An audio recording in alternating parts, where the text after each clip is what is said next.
Hello students. सो हम लोग vertical free fall में ही आगे बढ़ते हैं। ये जो लेक्चर है ये अपने लेक्चर 6 का ही पार्ट 2 है। तो वर्टिकल फ्री फॉल में हमने फर्स्ट केस जो है वो डिस्कस कर लिया था, जिसमें a ball was projected vertically upwards from a certain level. तो वहां से अगर अपन ने बॉल को ऊपर प्रोजेक्ट किया तो उसके कुछ फॉर्मूलाज, ग्राफ्स, क्वेश्चंस वगैरह वो हम देख चुके थे। अब इसमें अपन सेकेंड केस स्टडी कर रहे हैं, and that second case is an object falling freely under gravity.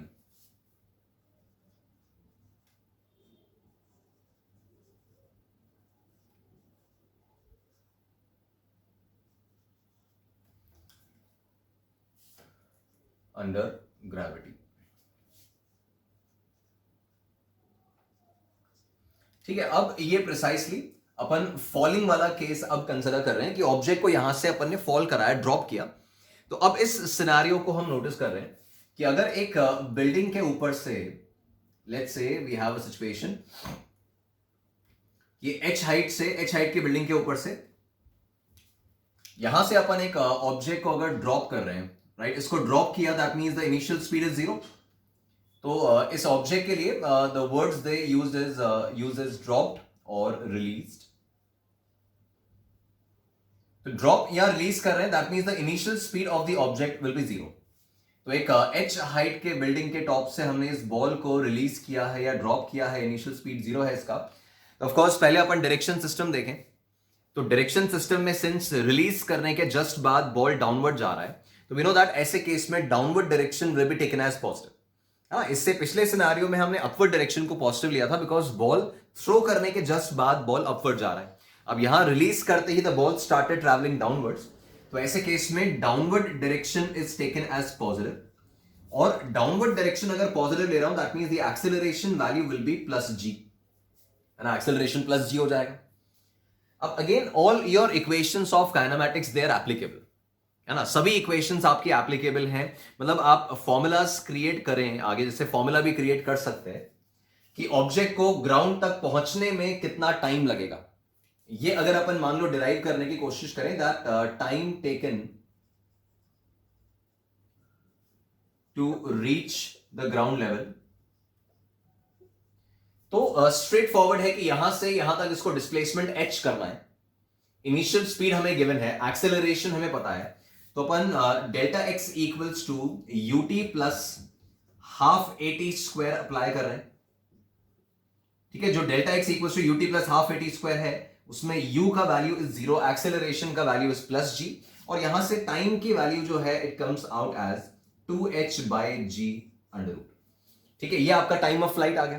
तो अब जैसे ही अपन ने ये सिनारियो कंसिडर किया ना, अब आपके वो पहले वाले जो एक्सप्रेशंस थे, maximum height u square by 2g, time of flight 2u by g, they are not applicable. And that's why मैंने काफी स्ट्रेस इस चीज पे दिया था कि आप अपनी इक्वेशंस ऑफ काइनेमैटिक्स पे रिलाय करो, फॉर्मूलाज पे नहीं। तो वो 2u बाई जी वगैरह जो थे वो इधर एप्लीकेबल ही नहीं है, आपका सिनारियो ही टोटल चेंज हो गया है। तो अब जब यहां से ऑब्जेक्ट को ड्रॉप किया, एक्सेलरेशन हमने प्लस जी ले लिया बिकॉज डाउनवर्ड पॉजिटिव है, और जस्ट हमने सेकेंड इक्वेशन ऑफ काइनेमैटिक्स लगाया टू फाइंड द टाइम, जितनी देर में वो ग्राउंड पे पहुंच रहा है। ठीक है, ऐसे अपन फाइंड आउट कर सकते हैं speed with which it hits the ground, speed with which object hits the ground. तो अब ऐसे केस में इसको फाइनल स्पीड कहा जाएगा, है ना, इस केस में इसको फाइनल स्पीड कहा जाएगा। तो फाइनल स्पीड का इन केसेस में, फाइनल स्पीड का मतलब ये नहीं कि हिट करने के बाद क्या स्पीड होगा भाई। After hitting the situation is unpredictable, because अगर सरफेस पे मान लीजिए सैंड है, in that case the ball may not rebound. अगर कॉन्क्रीट का सरफेस है, in that case the ball may rebound, है ना। तो ये कोलिजन के बाद बॉल जब फ्लोर से टकरा जाएगा, उसके बाद का सिनारियो इज नॉट प्रिडिक्टेबल। तो अपन यहां पे जब फाइनल स्पीड बोलेंगे, तो फाइनल स्पीड का मतलब होगा speed just before hitting the ground. तो the speed with which the object hits the ground, final speed जिससे उसने उसको हिट किया, तो वो अपन सीधा अपनी थर्ड इक्वेशन से फाइंड आउट कर सकते हैं। तो v square equals u square plus 2a delta x या डेल्टा वाई, जो भी अपन लिखें, u 0 है, एक्सेलरेशन की जगह प्लस g, और डेल्टा y की जगह h। तो आपका v का वैल्यू जो है that is √2gh। This is again a standard result, है ना, ये कई बार अपन डायरेक्ट यूज करेंगे। ऑब्वियसली डिराइव करना भी कोई बहुत बड़ा टास्क नहीं है, बट कई बार कैलकुलेशंस बचाने के लिए these expressions they can be used directly. The time taken to reach the ground is 2h by g under root and the speed with which it hits the ground is √2gh provided the starting was at 0 speed. Rest से शुरुआत हुई है तो आप ये बातें apply कर रहे हैं, ठीक है। ऐसे अगर अपन इस सिचुएशन का ग्राफ एनालाइज करें, जैसे अगर मान लीजिए मैं इस सिचुएशन के लिए पहले 80 ग्राफ बना रहा हूं, है ना, तो ये जो सिचुएशन है इसका अगर एक्सेलरेशन वर्सेस टाइम ग्राफ बनाए तो वी कैन सी दैट इसमें साइन कन्वेंशन के हिसाब से डाउनवर्ड पॉजिटिव है और एक्सेलरेशन प्लस जी है कांस्टेंट, बट पॉजिटिव कांस्टेंट। तो यहां पे मुझे प्लस जी कांस्टेंट शो करना पड़ेगा, तो ये प्लस 9.8 मीटर पर सेकेंड स्क्वायर इसका कांस्टेंट एक्सेलरेशन शो हो गया। सिमिलरली अगर अपन इसके लिए लेट्स से वीटी ग्राफ बनाए, ठीक है, इस सिचुएशन का अगर अपन वेलोसिटी वर्सेस टाइम ग्राफ बनाए तो टाइम 0 पे the object was at rest, time 0 पे वो रेस्ट पे था और फिर उसके बाद उसकी स्पीड बढ़ती गई। थोड़ा प्रैक्टिकली भी अपन विजुअलाइज करेंगे, टाइम 0 पे रेस्ट से ड्रॉप किया था, फिर स्पीड बढ़ती गई, तो हमें यहां पे स्पीड बढ़ती हुई दिखानी है और कांस्टेंट एक्सेलरेशन मतलब VT graph should be a straight line. ये स्ट्रेट लाइन ग्राफ क्यों है? बिकॉज इसका स्लोप कांस्टेंट होना चाहिए, कारण कि एक्सेलरेशन कांस्टेंट है। The slope of VT graph gives you acceleration. तो इसके स्लोप के बारे में हम क्या नेचर बता रहे हैं, that slope acute angle slope is positive and constant, so acceleration is positive and constant, ठीक है। पिछले सिचुएशन में, पिछले अपन जो बॉल ऑब्जेक्ट थ्रोन अपवर्ड्स वाला सिचुएशन था, वहां the acceleration was negative sign convention के हिसाब से। तो वेलोसिटी का ग्राफ हमने ऐसे बनाया था ऑब्ट्यूस एंगल, तो the slope was constant and negative, यहां it is constant and positive, right. Then similarly अपन एक्स-टी ग्राफ अगर देखें तो देखिए एक्स वर्सेस टी ग्राफ में वी नो दैट कि एक्स-टी ग्राफ का स्लोप इज वेलोसिटी, तो जो आपको वेलोसिटी का नेचर दिख रहा है वो यहां स्लोप में दिखना चाहिए, बिकॉज एक्स-टी ग्राफ के स्लोप से वी मिलता है। तो वेलोसिटी का क्या नेचर है? It is positive, velocity positive है और v बढ़ते जा रहा है ना, टाइम के साथ साथ v बढ़ रहा है, तो मुझे यहां इंक्रीजिंग एंड पॉजिटिव स्लोप का ग्राफ लेना है। तो ये पॉजिटिव एंड इंक्रीजिंग स्लोप, देखो एक्यूट एंगल के टेंजेंट बनेंगे तो slope is positive and increasing, तो ये इसका ग्राफ बन गया। तो ये पहला सिचुएशन जो था उसके we had let's say set of 3 graphs different, है ना, और ये आपका 3 अलग अलग ग्राफ आपके ऑब्टेन हुए। तो this is 80 graph, v t graph and x t graph for this particular scenario, ठीक है। अब इसमें फर्दर इंटरप्रिटेशन ये हैं, मतलब इसी फ्रीली फॉलिंग में और इंटरप्रिटेशंस अपन अगर ऐड करें तो उसके फर्दर इंटरप्रिटेशंस ऐसे हैं।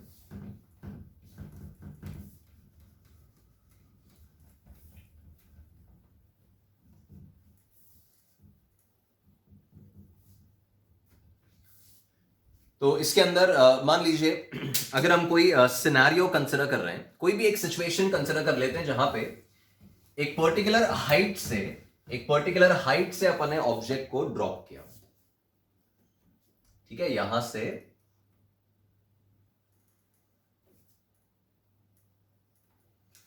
Let's say the object is dropped और रिलीज्ड, मतलब u जो है दैट इज 0 और ये कुछ पर्टिकुलर हाइट है जहां से इसको रिलीज किया था अपन ने,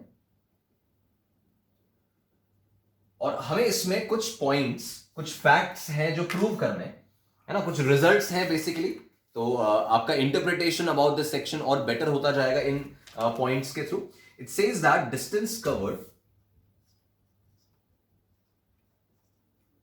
the distances covered in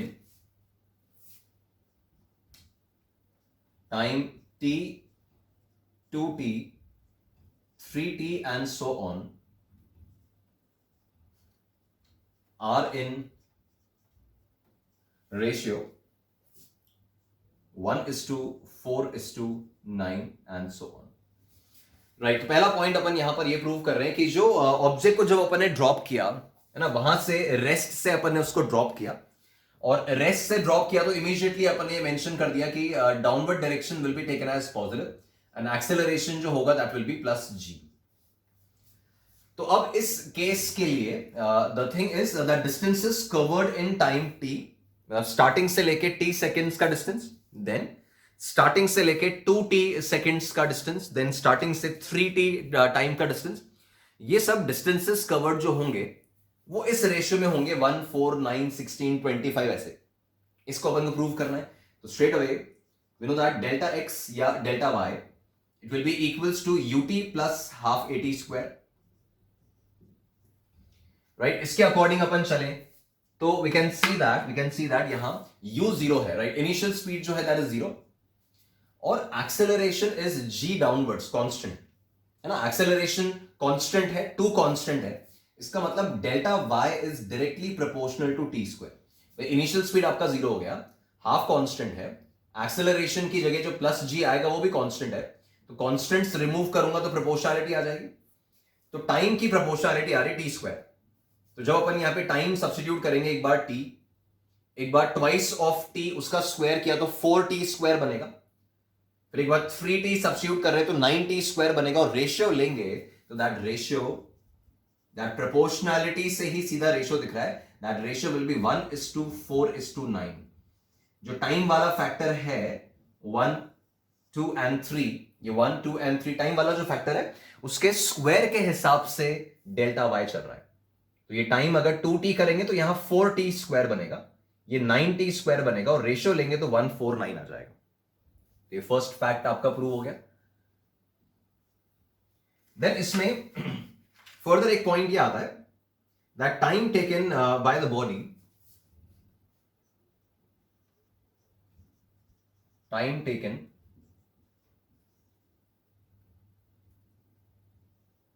to fall through h, 2h and 3h etc. from the top is in a ratio 1:√2:√3 and so on, right. तो अब सिचुएशन ये है कि इसमें the time taken to fall through a distance h, 2h, 3h, ये total height वगैरह हमें नहीं बताया, हमें बोल रहा है कि ऊपर से अपने ड्रॉप किया तो फर्स्ट h हाइट चलने में कितना टाइम लगा वो निकालना है, फिर टोटल ऊपर से टोटल 2h चलने में कितना टाइम लगा, फिर अगेन टॉप से टोटल 3h चलने में कितना टाइम लगा, उसका रेशियो।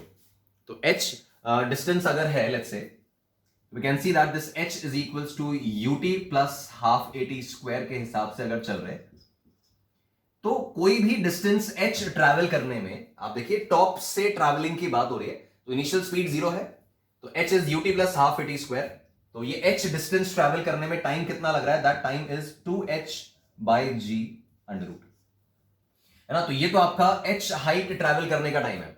अच्छा, यही h की जगह 2h होता, है ना, इस h की जगह अगर 2h होता तो मैं यहां पे 2 तो है, इस h की जगह लिख रहा हूं 2h upon g, right. Similarly अपन देखें t3, जब ये 3h है, हाइट की जगह यहां 3h आएगा तो 2 टाइम्स 3h बाई g हो जाएगा, बस h की जगह हम ये रिप्लेस करते गए, और जब इसमें अपन रेशियो फाइंड आउट कर रहे हैं, आप देखो जब इसमें रेशियो फाइंड आउट करोगे तो that ratio it will come out to be 2h by g, ये 2h और g कैंसिल हो रहा है सब में, तो क्या बचेगा, √1, √2 और √3। This ratio will be 1:√2:√3। तो this is the ratio in this case. ठीक है, ऐसे अलग अलग सिनारियोज इसमें बनाए जा सकते हैं, अलग अलग सिचुएशंस अपन इसमें बना सकते हैं। जैसे मान लीजिए we need to find time taken to travel successive h distances, right, the time taken to travel successive h distances। तो मतलब ये हुआ कि टॉप से पहले h height h distance travel करने में कितना टाइम लगा, फिर उस h से अगला h ट्रैवल करने में कितना लगा, ये हमने क्या किया था, ये हमने देखा कि टॉप से टोटल h में कितना समय लग रहा है, वो ये है, फिर टॉप से लेकर टोटल 2h में कितना लग रहा है वो ये है, फिर टॉप से लेके टोटल 3h में कितना लग रहा है वो ये। अभी इस केस में वो नहीं है, इस केस में क्या पूछ रहे हैं, इस केस में पहले h ट्रैवल में कितना लगा, फिर अगले h में कितना लगा, फिर नेक्स्ट h में कितना लगा, वो हमें कैलकुलेट करना है। तो the time taken in travelling the first h height, and अगर अपन बात कर रहे हैं अबाउट द फर्स्ट h, तो उस फर्स्ट h को ट्रैवल करने में टाइम यही वाला लगेगा t1, that will be t1 which is equals to 2h by g under root. ठीक है, फिर उसके बाद जो सेकेंड h आएगा, ये मीनिंग समझ में आ रहा है फर्स्ट h सेकेंड h का, कि टॉप से स्टार्ट किया तो फर्स्ट h हाइट ट्रैवल करने में कितना टाइम लगा, वो t1 हो गया। अब इसके बाद अगला h और ट्रैवल करने में कितना लगेगा वो निकालना है। तो आप देखिए टोटल टॉप से लेकर 2h ट्रैवल करने में इतना लगा है, और टॉप से लेकर h ट्रैवल करने में इतना लगा था, तो वो उस h से लेकर 2h के बीच का टाइम कितना है, t2 माइनस t1। तो सेकेंड h ट्रैवल करने में जो टाइम लगेगा that is t2 minus t1, क्योंकि ये जो टाइम है ये टोटल 2h के लिए है, और ये जो टाइम है टोटल h के लिए है। तो उस सेकेंड नंबर के h हाइट के लिए the time will B t2 minus t1। तो t2 माइनस t1 करोगे तो आप देखो 2h by g under root, तो इसमें भी कॉमन है 2h by g under root, t2 minus t1 कर रहा हूं तो 2h by g, 2h by g under root common, और क्या बचा ब्रैकेट में, √2 माइनस √1, √2 माइनस √1। ठीक है, फिर इसके बाद थर्ड नंबर का जो h हाइट होगा, मतलब पहले यहां से h हाइट चला, free h height, free h height, तो ये थर्ड नंबर का जो h है इसमें कितना लगेगा टाइम, तो टोटल 3h का टाइम माइनस 2h का टाइम, ये करना चाहिए। तो ऐसे केस में it will B t3 minus t2, तो t3 माइनस t2 करें, this value minus that value, तो this will be 2h by g under root, इसमें भी कॉमन आ रहा है 2hg, 2h and g common, और अंडर रूट में क्या बचेगा ब्रैकेट में, √3 माइनस √2, ये सबट्रैक्शन कर रहे हैं तो दिस इज √3 माइनस √2, और यही पैटर्न फॉलो होता जाएगा। यू कैन सी दैट यही पैटर्न फॉलो होता जाएगा। तो रेशियो क्या बचेगा, इसमें जब रेशियो लेंगे तो ये वाला फैक्टर कैंसिल, 2h बाई जी वाला फैक्टर कैंसिल, तो क्या आ गया, this is 1:2 √2 minus √1 is to √3 minus √2 is to √4 minus √3 and so on, है ना। यही वाला फैक्टर, यही वाला पॉइंट आपका रिपीट होता जाएगा आगे, है ना। इसी फॉर्मेट को अपन रिपीट करते जाएंगे। तो दिस इज 1:2 √2 माइनस √1 है ये, फिर √3 माइनस √2 है, फिर √4 माइनस √3, तो that is going to be the ratio. ठीक है, तो जस्ट ये अलग अलग इंटरप्रिटेशंस है इस सिनेरियो को सॉल्व करने का, बट अल्टीमेटली सब कुछ आपके इक्वेशंस ऑफ मोशन से ही गवर्न हो रहा है। ये रिजल्ट्स नहीं है, इनको मेमोराइज नहीं करना है, इनको याद नहीं करना है, जस्ट एनालिसिस देखिए कि कैसे हम उस वर्टिकल फ्री फॉल में इक्वेशंस ऑफ काइनेमैटिक्स की एप्लीकेशन, प्रोपोर्शनैलिटीज की एप्लीकेशन को यूज कर सकते हैं। तो ये डिस्टेंस आपके फर्स्ट एच में कितना टाइम लगा वो था, ये सेकंड वाले एच में कितना लगा, और ये थर्ड में कितना लगा, और फिर उनका अपने रेशियो ले लिया और उसी पैटर्न को रिपीट करते रहेंगे। ठीक है, इस पोर्शन को अपन कॉपी कर लें, फिर बढ़ते हैं आगे। राइट, तो अपन अब इसी चीज पर बेस्ड, है ना, इसी सिनेरियो पर बेस्ड कुछ एग्जांपल्स देखते हैं। तो अपने बुकलेट में से ही आप पेज 58 पे एग्जाम्पल 25 देखें।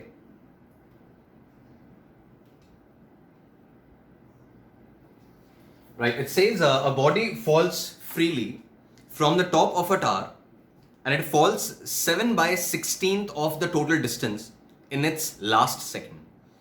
ठीक है, तो एक टॉप ऑफ अ टावर से, मान लो h हाइट का टावर है, और उसके ऊपर से बॉल को ड्रॉप किया है, इट फॉल्स फ्रीली, और वो अपने टोटल डिस्टेंस, मतलब जो टोटल हाइट है h, उसका 7/16 डिस्टेंस उसने ट्रैवल किया है in the last second of the journey. Then find the time taken by the body for complete motion. तो पूरे जर्नी में पूरा h में कितना टाइम लगेगा वो निकालना है, राइट। तो देखिए, अगर ये अपन मान लीजिए वो बिल्डिंग या टावर जो भी ये कह रहा है वो अपन बना लें, और ये अगर टोटल h हाइट है, तो एज पर द क्वेश्चन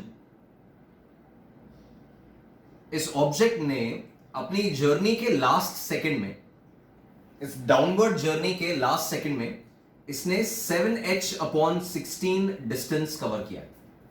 ठीक है, अब हमें टोटल टाइम निकालना है कि पूरी जर्नी में टोटल टाइम कितना लगा। तो let's say if total time is n seconds, है ना, अगर अपन ये अज्यूम कर लेते हैं कि टोटल टाइम जो हमें निकालना है अगर वो n सेकेंड्स है, तो अगर मेरी जर्नी में मान लीजिए टोटल 5 सेकेंड लग रहे हैं, तो वो जो 5वां सेकेंड होगा, वो जो 5th सेकेंड होगा, वही मेरी जर्नी का लास्ट सेकेंड होगा। Last second of my journey मतलब, अब देखिए अगर टोटल 10 सेकेंड्स में जर्नी खत्म हुई है, तो the 10th second will be my last second of the journey. तो ऐसे केस में अगर टोटल टाइम n लगा है, इसका मतलब जो जर्नी का लास्ट सेकेंड जो है, that last second is the nth second. ठीक है, तो अब इस nth सेकेंड का displacement, we know that nth second के लिए फॉर्मूला क्या है मेरे पास, it is u plus a by 2 into 2n minus 1। तो लास्ट सेकेंड जो है that is the nth second and we have that formula. तो अपन nth सेकेंड का फॉर्मूला अप्लाई कर रहे हैं, दैट डेल्टा x या delta y and that will be equal to u plus a by 2 into 2n minus 1। तो ये delta y कितना है, इट इज 7h बाई 16। ये डिस्प्लेसमेंट हुआ है nth सेकेंड में, लास्ट सेकेंड में, and that is equal to u is 0, acceleration of course plus g आएगा, बिकॉज ड्रॉप किया है, डाउनवर्ड डायरेक्शन पॉजिटिव मानना होगा, एक्सेलरेशन प्लस g होगा, and this is 2n minus 1, that is one equation, है ना। सिर्फ इससे सॉल्व नहीं होगा, बिकॉज n भी अननोन है और h भी अननोन है।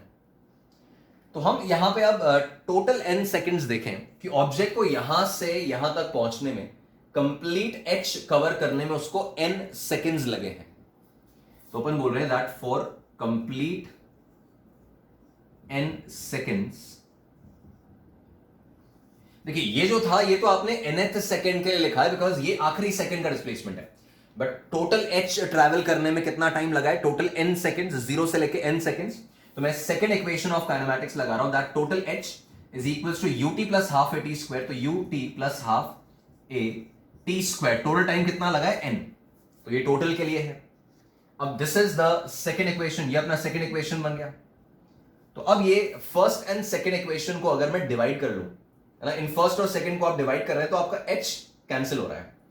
तो h कैंसिल होने के बाद we have 7 by 16 and that is equals to, ठीक है, इधर अपन डिवाइड कर रहे हैं तो g बाई 2 और ये g अपॉन 2 ये कैंसिल हो रहा है, तो हमारे पास बच रहा है 2n minus 1 upon n square.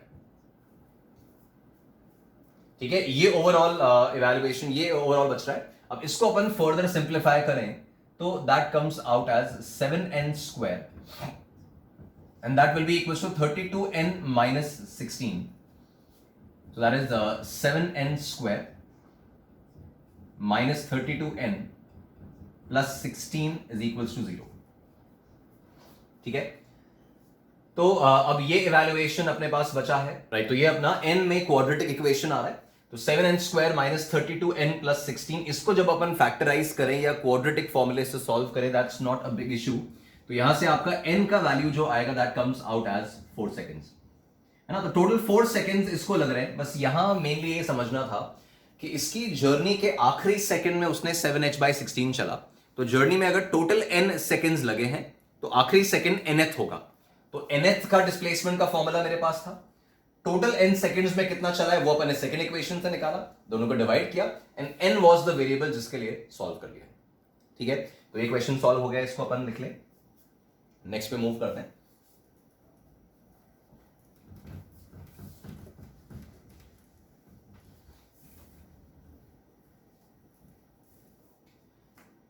Right, मान लीजिए अब नेक्स्ट केस, नेक्स्ट सिचुएशन यहां पर ऐसा है कि अपन ने एक बिल्डिंग कंसिडर किया, this building is of height 65 metres. ठीक है, 65 मीटर्स हाइट की एक बिल्डिंग है, ये गिवन है, और इस बिल्डिंग के टॉप से, यहां से अपन एक बॉल को ऊपर की तरफ प्रोजेक्ट किया with an initial speed 12 meters per second। ठीक है, ऑब्जेक्ट को अपन ने ऊपर की तरफ प्रोजेक्ट किया है 12 meters per second से, तो इनिशियल स्पीड इसकी हमें गिवन है इज 12 मीटर पर सेकेंड।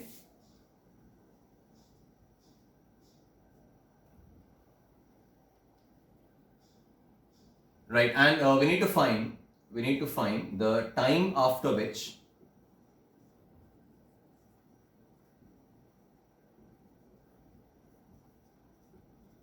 द ऑब्जेक्ट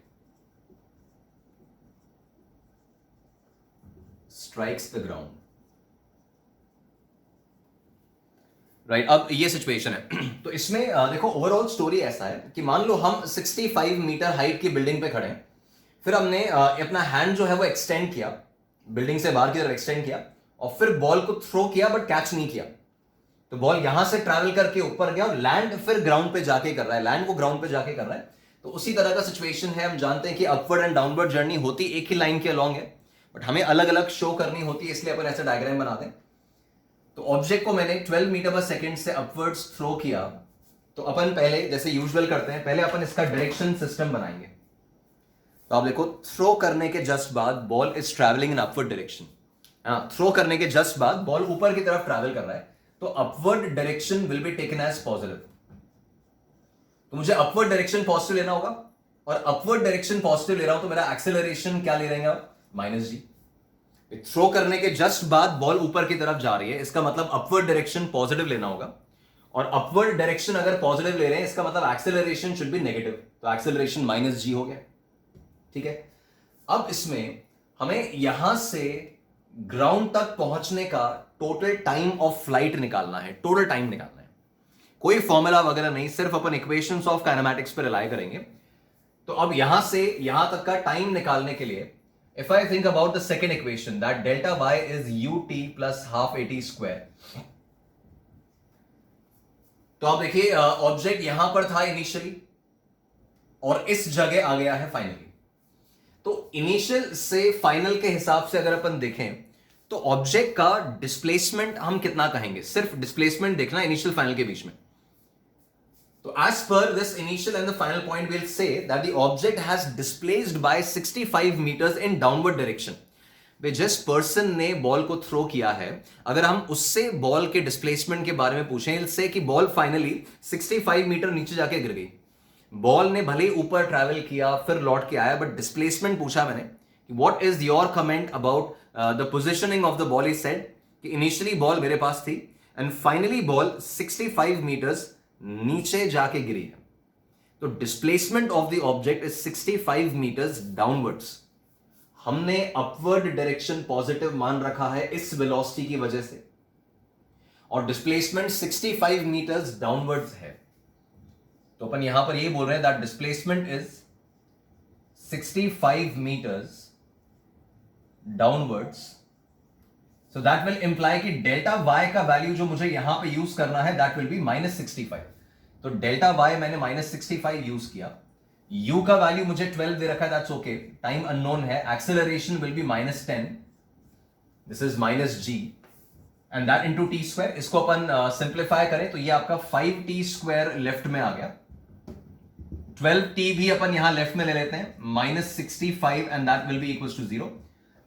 अब अपन इसको फैक्टराइज करें, again we have a quadratic equation, तो 5 एंड 65 इंटू 65 क्या है आपका 13 इंटू 5। तो इसमें फैक्टर्स जो आपके बनेंगे दैट विल बी 25 एंड 13। तो ये फैक्टर्स अपन ने बना लिए, 5t square -25t plus 13t -65 equals to 0, ये फैक्टर्स बना लिए। इसमें अपन 5t कॉमन लेंगे तो वी विल हैव t -5 यहां पे, और 5t यहां पे लिया था, इसमें 13 कॉमन आ रहा है तो +13 and that will be equals to 0। तो यहां से टाइम की वैल्यू एक तो 5 सेकेंड्स आ रही है और एक टाइम की वैल्यू -13/5 आ रही है। Of course this -13/5 will be rejected and 5 seconds is your answer. तो बिल्कुल स्ट्रेट फॉरवर्ड अप्रोच था, बस एक ही चीज मेनली समझनी थी कि क्वेश्चन की शुरुआत में डायरेक्शन सिस्टम अगर प्रॉपर नहीं होता तो डेफिनेटली हम कहीं ना कहीं साइन के एरर कर रहे होते। तो सबसे पहले मैंने वही इंश्योर किया था कि सिंस बॉल को ऊपर की तरफ थ्रो किया गया है तो upward direction has to be taken as positive. Upward positive लिया तो एक्सेलरेशन अपने आप -g हो गया, नेगेटिव डाउनवर्ड्स है वो। और फिर हमने टाइम निकालना था, तो टाइम ऑफ फ्लाइट के लिए मैंने सेकेंड इक्वेशन अप्लाई किया फॉर द कंप्लीट ट्रिप। ये नहीं समझना कि ये टाइम तो केवल यहां से यहां तक का आया है, यहां से यहां तक का नहीं आया, ये पूरा ऊपर जाने से लेकर ये नीचे आने तक सारा टाइम इंक्लूड हो गया है। डिस्प्लेसमेंट में केवल इनिशियल और फाइनल से हमें मतलब होता है ना, हमें पाथ से मतलब नहीं होता। तो पूरे ट्रिप का, पूरा ट्रैवल करके ऊपर जाके नीचे आने का कंप्लीट ट्रिप का डिस्प्लेसमेंट है ये। तो जब ये पूरे ट्रिप का डिस्प्लेसमेंट है तो उससे आपको जो टाइम की वैल्यू मिलनी थी वो भी पूरे ट्रिप का ही टाइम वैल्यू मिलना था। तो इस टाइम 5 सेकेंड्स में अपवर्ड जर्नी का टाइम, वापस आने का टाइम, ये सारा इनकॉर्पोरेटेड है। सिर्फ इस पोर्शन का टाइम नहीं है, ये कंप्लीट ट्रिप का टाइम निकाल लिया। तो that is one more profile जो अपन ने यहां पे सीखा कि बिल्डिंग के ऊपर से खड़े होकर अपवर्ड थ्रो कर रहे हैं तो डायरेक्शन सिस्टम का केयर करो एंड फिर अकॉर्डिंगली अपनी इक्वेशंस ऑफ काइनेमैटिक्स से मैनेज कीजिए। ठीक है, then after that next problem देखते हैं, नेक्स्ट एग्जांपल देखते हैं। ये पोर्शन कॉपी कर लें अपन।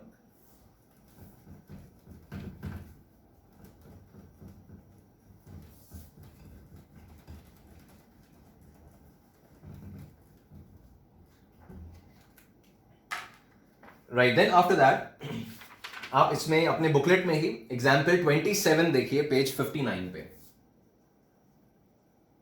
Example 27 page 59। Right, it says a balloon is going upwards with velocity 12 meter per second. It releases a packet when it is at a height of 65 meters above the ground. Then how much time the packet will take to reach the ground? Right. तो अब यहां पे आप देखिए, ये अगर अपन ने उस बलून का बास्केट कंसिडर किया, ये वो बलून, ये 12 मीटर्स पर सेकेंड की कांस्टेंट स्पीड से ऊपर जा रहा है। मान लो इसके अंदर कोई पर्सन खड़ा है जिसके हैंड से एक पैकेट रिलीज हो गया जब ये बलून ग्राउंड से 65 मीटर्स ऊपर था। ठीक है, तो जब बलून यहां से ग्राउंड से 65 मीटर्स ऊपर था उस समय एक पर्सन जो उस बास्केट में, उस बलून में है, उसके हाथ से एक पैकेट रिलीज हो गया और हमें पता करना है कि उस पैकेट को ग्राउंड तक पहुंचने में कितना टाइम लगेगा।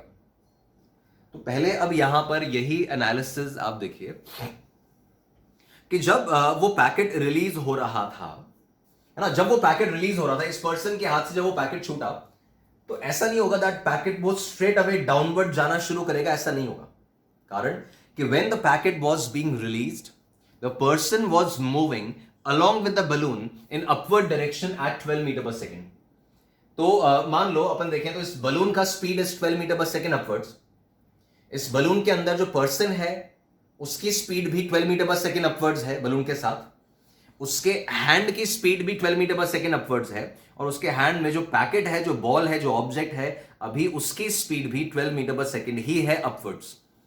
तो when the ball was being released, उस इंस्टेंट पे, स्टार्टिंग में टाइम 0 पे रिलीज होते समय पैकेट की इनिशियल स्पीड 12 मीटर पर सेकेंड अपवर्ड्स होगी।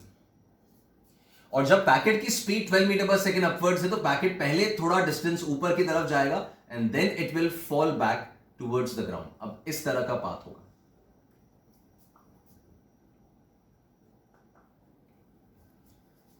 ठीक है, भले ही प्रैक्टिकली आपको हो सकता है कि इनिशियली एक्सेप्टेबल ना लगे, बट जैसे हम अगर खुद इमेजिन करें कि यार हम बलून के अंदर है और हम पैकेट छोड़ रहे हैं, तो ये कैसे पॉसिबल है कि हमने पैकेट रिलीज किया और वो हमारे साथ ही ऊपर आ गया। हमें मतलब जो बलून वाला पर्सन है ना, उसको ऐसा होते हुए नहीं दिखना है ना। ये पर्सन जब ऑब्जर्व करेगा तो इसको तो सीधा पैकेट नीचे जाते हुए दिख रहा है बिकॉज उसकी खुद की स्पीड भी तो 12 है।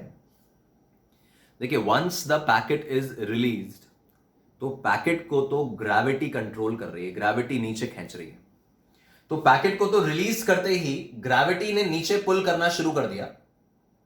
तो पैकेट की स्पीड कितनी थी? 12 मीटर पर सेकेंड अपवर्ड्स थी, बट ग्रेविटी ने पुल करना शुरू कर दिया तो इमीडिएटली पैकेट की speed has started decreasing. But आपकी स्पीड तो लगातार 12 है, आप तो लगातार ऊपर जा रहे हो। दैट मींस पैकेट आपसे तो कभी आगे निकल नहीं पाएगा। तो जो पर्सन उस बास्केट में, उस बलून में है, उसको पैकेट ऊपर जाता हुआ नहीं दिखेगा। बट जब हम ग्राउंड फ्रेम से देखेंगे, ग्राउंड पर खड़े होकर कोई ऑब्जर्वर अगर ऑब्जर्व कर रहा है तो उसको प्रैक्टिकली यही बात नजर आएगी कि पैकेट का इनिशियल स्पीड रिलीज होते समय पैकेट का इनिशियल स्पीड अपवर्ड्स था, इसलिए रिलीज होते ही वो अपवर्ड डायरेक्शन में जाना चाहिए, उसकी वेलोसिटी अपवर्ड्स ही है।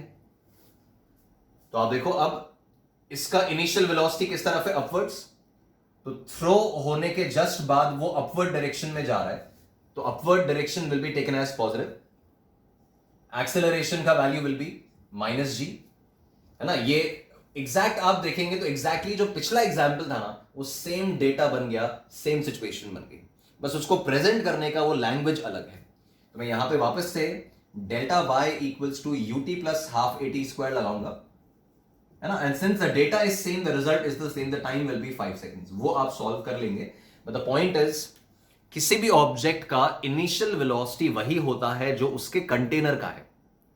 जिस चीज ने उस ऑब्जेक्ट को होल्ड किया हुआ है, जिस चीज ने उस ऑब्जेक्ट को कंटेन किया हुआ है, उसकी जो स्पीड है वही उस ऑब्जेक्ट की इनिशियल स्पीड होगी।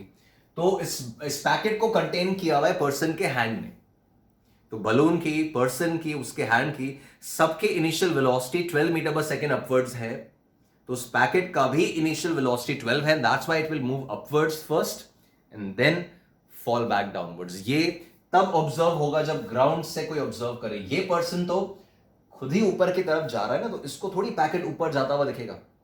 इसकी खुद की वेलोसिटी 12 है, तो ये तो लीड कर जाएगा, तो आगे निकल जाएगा और पैकेट नीचे की तरफ चला जाएगा। बट ग्राउंड फ्रेम से देखें, ग्राउंड पे खड़े होके देखें, तो ऐसा सिचुएशन दिखेगा।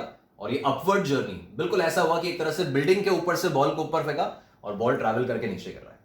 तो एग्जैक्ट पिछले एग्जाम्पल से मैच कर रहा है सिचुएशन, टाइम की वैल्यू 5 सेकंड आ गई। ठीक है, तो ये एक और प्रोफाइल आपका कवर हो गया। Then after that one more profile of question जो हमें इसमें सीखना है, दैट इज क्वेश्चन नंबर 9। ये मैं सेक्शन रिव्यू का एक क्वेश्चन ले रहा हूं, that is on page 60। Page 60 पर क्वेश्चन नंबर 9। ये एक और प्रोफाइल हमें समझना है। A person sitting on the top of a tall building is dropping balls at regular intervals of 1 second. तो एक बिल्डिंग के ऊपर कोई पर्सन है जो एक एक सेकेंड के टाइम गैप में रेगुलर इंटरवल्स पे बॉल ड्रॉप कर रहा है। Then find the positions of the third, fourth and fifth ball when the sixth ball is being dropped. तो अब ये जो होता है कि सक्सेसिव टाइम इंटरवल्स में बॉल्स को थ्रो करना है या सक्सेसिव टाइम गैप्स में बॉल को ड्रॉप करना है ना, ये जो प्रोफाइल है, अब इसको केयरफुली एक बार समझ लेते हैं। इट सेज ऑब्जेक्ट्स जो हैं वो 0 इनिशियल स्पीड से रिलीज किए जा रहे हैं at a time gap of 1 second, एक एक सेकेंड के टाइम गैप में ड्रॉप कर रहे हैं। तो इट सेज जब ड्रॉप किया, फर्स्ट बॉल फेंका, फिर उसके एक सेकेंड बाद सेकेंड बॉल, एक सेकेंड बाद थर्ड ऑब्जेक्ट, एक सेकेंड बाद fourth object and so on. The question says we need to find the positions of third, fourth and fifth object. मतलब तीसरे नंबर पे जो बॉल फेंका था, फोर्थ नंबर वाला एंड फिफ्थ नंबर वाला, वो कहां पे लोकेटेड है, कितना ट्रैवल कर चुके हैं जब सिक्स्थ बॉल गिराई जा रही है। तो आप देखो, जब फर्स्ट बॉल ड्रॉप किया, टाइम 0 पे फर्स्ट बॉल ड्रॉप किया, उसके एक सेकेंड बाद सेकेंड बॉल का नंबर आया, फिर उसके एक सेकेंड बाद आपके थर्ड बॉल का नंबर आया होगा, है ना। ऐसे अपन चलते जाए तो टोटल फर्स्ट बॉल ड्रॉप किया, उसके 5 सेकेंड बीत जाने के बाद सिक्स्थ बॉल का नंबर आया होगा।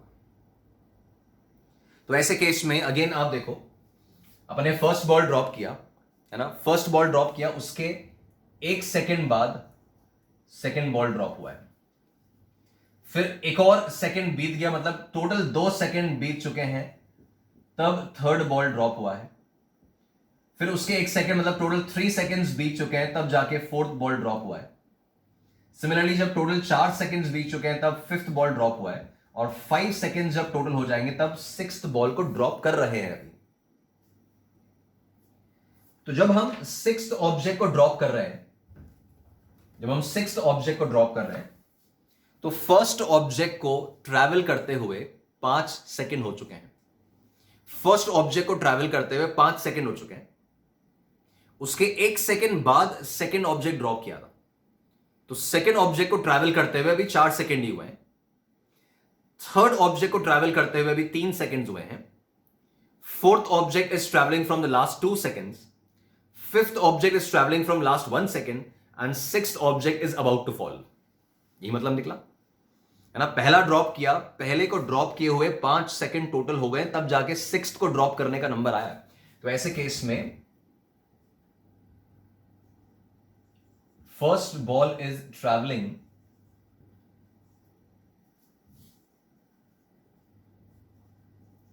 From last 5 seconds, that is when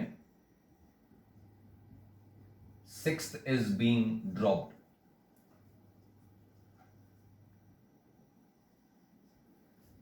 तो अपन यहां पर यही सिचुएशन लिख रहे हैं कि अगर मैं यहां पे बॉल नंबर मेंशन करूं, मतलब एक बार अपन क्लियरली ये समझ लें और इसका फिर अपन यहां पे ट्रैवल टाइम मेंशन कर लेते हैं, तो उससे सॉल्व करना काफी इजी हो जाएगा। तो बॉल नंबर 1 जो है वो टोटल 5 सेकेंड्स से ट्रैवल कर रही है। जो बॉल नंबर 2 है उसको ट्रैवल करते हुए भी 4 सेकेंड्स हुए हैं। Ball number 3 is travelling from last 3 seconds. Ball number 4 is travelling from last 2 seconds. Ball number 5 is travelling from last 1 second और बॉल नंबर 6 अभी ड्रॉप करना है, तो उसने ट्रैवल किया ही नहीं है। ठीक है, अब हमसे पूछा था कि find the locations of the 3rd, 4th and 5th ball when 6th is being dropped. तो सिंपल है बिल्कुल कि 3rd बॉल जो है वो पिछले 3 सेकेंड से फ्री फॉल कर रही है ना, पिछले 3 सेकेंड से वो फ्री फॉल में है, तो उसके हिसाब से अपन उसका लोकेशन फाइंड आउट कर लें, डिस्प्लेसमेंट वगैरह निकाल लें। तो आप देखो फॉर द 3rd बॉल आप delta y equals to u t plus half a t square करोगे तो यू 0 था, acceleration is plus g, time is 3 seconds, right, तो ये टी स्क्वायर हो गया। तो उसके हिसाब से इस बॉल का लोकेशन आ गया आपका 45 मीटर्स। कि जो 3rd बॉल है वो पिछले 3 सेकेंड से ट्रैवल कर रही है, तो वो टॉप से टोटल 45 मीटर 45 मीटर्स ट्रैवल कर चुकी है। Then for the second ball, sorry 4th ball, हमें 4th पूछा है, राइट। 4th बॉल जो है वो पिछले 2 सेकेंड से ट्रैवल कर रही है, तो delta y is u t plus half a t square, half, acceleration is 10, time is 2 square किया, तो that comes out as 4 5 20 meters. And similarly this delta y for the 5th ball, it is ut plus half at square, 5th ball को travel करते हुए अभी 1 second ही हुआ है, तो that will come out as 5 meters. ये इनकी पोजिशंस है फ्रॉम द टॉप। तो ये एक फैक्टर हमें क्लियर होना चाहिए कि यार अभी 6th बॉल ड्रॉप कर रहे हैं, मतलब इससे 1 सेकेंड पहले 5th ड्रॉप किया होगा, तो 1 सेकेंड पहले 5th ड्रॉप किया है, 5th को ट्रैवल करते हुए 1 सेकेंड हो चुका है, उससे 1 सेकेंड पहले 4th ड्रॉप किया होगा, तो 4th बॉल को ट्रैवल करते हुए 2 सेकेंड हो गए एंड सो ऑन। तो ये एक प्रोफाइल अगेन हमें ध्यान रखना चाहिए कि जब रेगुलर इंटरवल्स पे कोई बॉल को ऊपर थ्रो कर रहे हैं या रेगुलर इंटरवल्स पे बॉल को ड्रॉप कर रहे हैं, या मान लो एक टैप है, टैप में से लगातार पानी के ड्रॉपलेट्स गिर रहे हैं एट रेगुलर इंटरवल्स, तो वो रेगुलर इंटरवल्स वाले सिनेरियो को आपको इस वे में, इस मेथड से मैनेज करना है। ठीक है, तो ये पोर्शन अपन नोट कर लें। तो ओवरऑल हमने वर्टिकल फ्री फॉल में अपन ने कुछ बेसिक एग्जांपल्स जो हैं, उसका ग्राफ जो है वो सब एनालाइज कर लिया है ना, जो मेन प्रोफाइल ऑफ क्वेश्चंस हैं वो अपने कवर हो गए। अच्छा, इसके अलावा और भी काफी सारे न्यूमेरिकल्स हैं जो हम लाइव क्लासेस में कवर करेंगे। लाइव क्लासेस में अपन और न्यूमेरिकल डिस्कशन पे ही बढ़ेंगे, बट कुछ बेसिक एग्जांपल्स जो हमें लेने थे हमारी थ्योरी को रिलेट करने के लिए, थ्योरी को एक्सप्लेन करने के लिए, वो अपन ने कवर कर लिए, and then further more examples we will be taking in the live classes, right. तो यहां तक का पोर्शन अपन कंप्लीट कर लें अपना। फॉर्मली काइनेमैटिक्स इन 1 डायमेंशन जो है वो कवर हो गया है, कंप्लीट हो गया है। इसमें एक सेक्शन होता है रिलेटिव मोशन, उसको अपन एक अलग ही चैप्टर बना रखा है, तो उसको एक अलग चैप्टर में देखेंगे, रिलेटिव मोशन। और ये 1D फिनिश हो गया। अब नेक्स्ट लेक्चर में will be starting with this kinematics in 2D and 3D, जिसमें वेक्टर्स का पूरा एप्लीकेशन आएगा। तो उससे पहले पहले वेक्टर्स भी हमें वाइंड अप कर लेना है ना। तो नेक्स्ट लेक्चर में फिर अपन काइनेमैटिक्स इन 2D 3D का डिस्कशन स्टार्ट करेंगे। तो आज का लेक्चर यहीं पे वाइंड अप कर रहे हैं।